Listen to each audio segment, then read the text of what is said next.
Good afternoon, guys. We're back here at VetteSource today where we are working on some of our inventory items, getting them ready for sale, and it kind of brought up a point that I've thought about before but haven't really had time to explore, is why in God's name that the newer Corvettes, the interior items, are just no fun or even almost a lost potential to have to deal with. So a lot of you that have owned different generations of Corvettes may have experienced, obviously, parts that are breaking, and that a lot of it comes down to the plastic that has been used in these cars over the years, and especially hot heat environments like the interior. And if you live in an area that has heat damage is a normal thing of the interior versus what you get up north where you have the rust damage of cars from the salt on the roads during the winter season. But anyway, if you're not familiar, Corvettes first started using plastics on the interior around 1978 is when the dashes went to a bezel that was plastic. Now they used them earlier, to be fair, in the early C3 Corvettes, where they had plastic, not bezels, but the surrounds and the actual panels that held in place. And you would see those sometimes get worn out, but not nearly as bad as what you'll see on some of the C4s and the C5s, 6s, and 7s.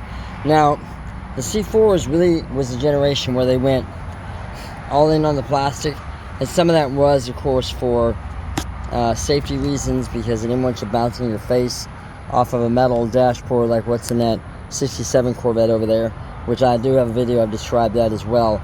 But in this case, you're first starting to see the damage or the heat damage or related damage on the C4s, especially the corners where the metal screws were still used on them to hold these plastic panels in place. Now, when you get to the C5s, sadly, the C5s, I've always equated those, as much as I like those cars, the interior especially is kind of like the comparison between your limited edition plastic cup you get at a baseball or a concert that's a really firm plastic, and a Dixie cup that's a disposable plastic. And this is pretty much what these interiors in the C5s, they went full force on this. I guess it's a way to save money, but you can see here on this one, well, what's left of it, all it had were these push pin fasteners, right? And what happened with these over the years is they would get fragile and they would break off, just like this one did. And then, of course, a few spots that they bothered to use screws, what would happen is they would break right there, and then you have no way to mount this, and they'd crack here and all kinds of other funny stuff that would not allow you to even use it anymore, because it would pretty much become worthless. Because this whole section is loose, you can't even mount this. And this is a knee bolster, by the way. So, but you can see the entire interior of these cars is put together like this, C5s. Now that would be the 97 to 2004 Corvettes. So I will say that if you're going to go ahead and invest in a C5, you wanted a C5, make sure you're looking at these spots really closely, because when these are broken, these are hard to find. The last good one that I had, no joke, I sold for $350 just because they were impossible to find. It came from a northern car that had not had the sun exposure like we had done here. It was a garage kept car. And then even worse, when you get to the passenger side of the car, the glove box assemblies are just as bad. So you come over here, right? Now you might see that, yeah, we still have the mounting tabs intact on this one, and it looks okay on the surface.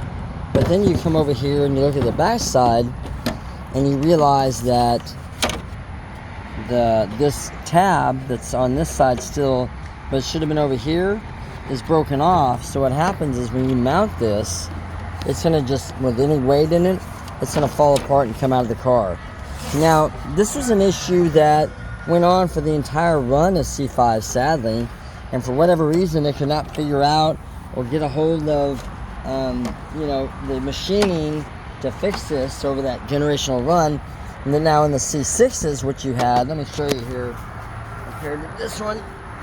So what you end up having, this is another knee bolster from a C5, but as you can see here, even this one has everything intact, amazingly enough. All the tabs are there, the mounting tabs, But crazy enough as it seems, this piece here is separate from this piece.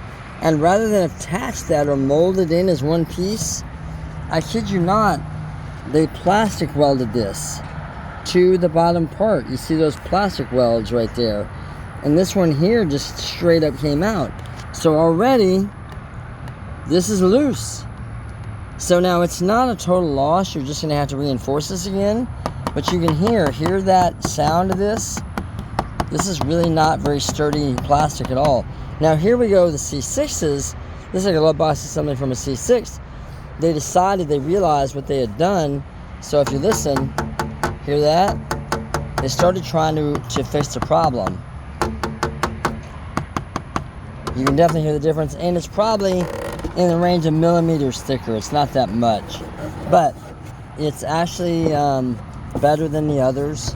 And in this case too, you see how on here they just use staples, which is something they've used since the beginning of time with interior items.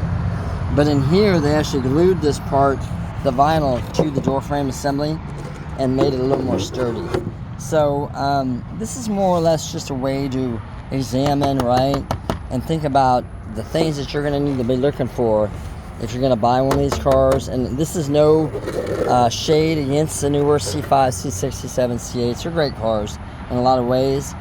It's just one of those things you have to watch out for. In addition to the potential electrical problems that they have versus the analog Corvettes, as I call them, the earlier ones, you're going to need to think about this when you're buying it, because these interior trim items, believe it or not, can become some of your most expensive expenditures that you'll wind up with and leave you in a lot of straits, bad straits. Now, if you're watching a video and you do need any of these panels, just let me know.